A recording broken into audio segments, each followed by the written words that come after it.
Saya bisa tangkap poin Anda, tetapi kita tidak bisa full menyalahkan presiden, kecuali negara kita ganti, ini mohon maaf nih, tanpa menyinggung kehormatan negara kita, jangan lagi menggunakan demokrasi Pancasila.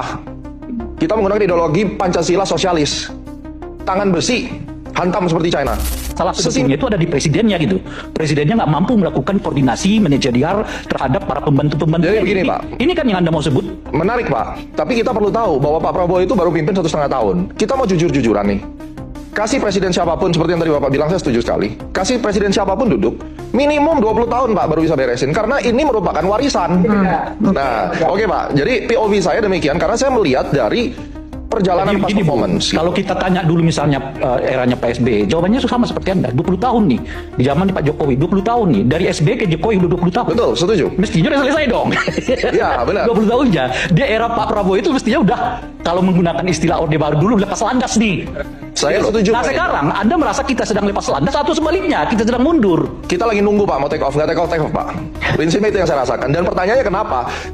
Saya bisa tangkap poin Anda, tetapi kita tidak bisa full menyalahkan presiden, kecuali negara kita ganti, ini mohon maaf nih, tanpa menyinggung kehormatan negara kita, jangan lagi menggunakan demokrasi Pancasila. Kita menggunakan ideologi Pancasila sosialis, tangan besi, hantam seperti China. Sesimpel itu. Kenapa? Karena sekarang mau buka lahan, itu aja udah susah gitu kan. HAM. Nah, bagaimana kita sekarang bisa memerintahkan presidennya harus kuat turun ke bawah kalau sistem negaranya ataupun orang-orang di bawah menjadi resisten? Nah, ini yang dalam hal ini memang presiden memiliki tanggung jawab penuh untuk sebagai CEO-nya untuk mengatur kalau semua. Soal HAM tanyakan Budiman Sujatmiko. Ya, boleh.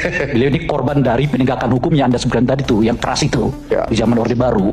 Betul. Nah itu setuju nggak beliau menggunakan Pancasila sosialisme dalam politik? Nah, apa tadi? Sosialisme fasisme? Sosialis, Pak. Ya, sosialis fasisme apa sosialisme demokrat? Bentuknya kalau sosialis jangan masuk demokrasi lagi. Ya saya karena tahu. nanti campur ya. Ada dua hal yang berbeda ya. Kalau Ini adalah dua hal yang kita berbeda. dengar penjelasan Bung tadi itu ada nada-nada Oke. seperti Cina katanya. Iya. Kalau Oke. seperti Cina itu kan kita tahu itu bukan sosialisme, tapi dia menggunakan komunisme kan, yang tunggal. Betul. Nah, ini harus ditanyakan kepada. Nah, oleh karena itu mohon maaf nih, Karena maksud saya. zaman kayak begitu kita pernah alami 32 tahun. Betul. Korbannya adalah Budiman Setuju. Sujatmiko.